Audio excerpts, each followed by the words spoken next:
শরীফ উসমান হাদী দেশের পক্ষে কথা বলার কারণে, জনগণের পক্ষে কথা বলার কারণে, ইসলামের পক্ষে রব্বুল আলামিন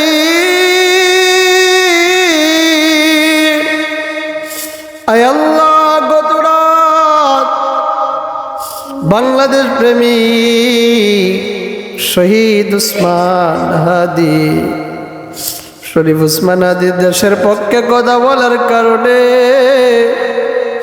জনগণের পক্ষে কথা বলার কারণে, ইসলামের পক্ষে কথা বলার কারণে, ভারতের আধিপত্য বিরোধী কথা বলার কারণে এই দেশপ্রেমিক শরীফ উসমান হাদীকে খুনিরা নির্মমভাবে হত্যা করেছে। রব্বুল আলামিন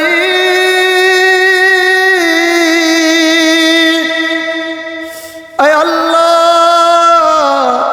ওই শরীফ উসমান হাদী ছোট একটা না ভালো শিশু বাচ্চা রাইকা গেছে। সে বক্তব্যে প্রায় সময় বলতো, আমি একদিন দুনিয়ায় থাকবো না, তোমরা আমার ছেলেটারে দেখে রাইখো। রব্বুল আলামিন আজ শিশু সন্তানটা বুঝতে পারে নাই তার বাবার কি হয়েছে।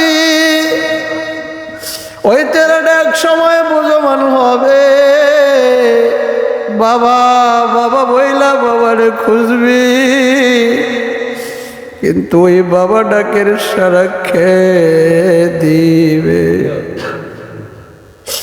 রব্বুল আলামিন ওই শরীফ উসমান হাদীর কোনো এমন লোক ছিল না ক্ষমতায় যাবে।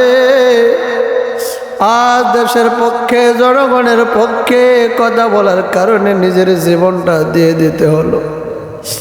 যে মহব্বত কইরা দেশের জন্য জীবন দিল, দেশের জন্য জীবন দিল, সন্তান এতিম বানায় গেল, বিবিরে বিধবা বানায় গেল।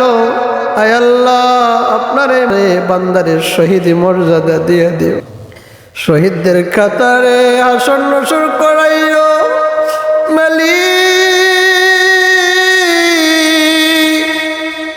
ওই উসমান হাদীর কবরটারে জান্নাতুল ফিরদাউসের আলামা খাম বানায় দিও। ওই উসমান হাদীর এই শিশু নাবালক শিশুটার জামিনদার আপনি হয়ে যান। রব্বুল আলামিন তার পরিবারকে ধৈর্য ধারণ করার তৌফিক দাও।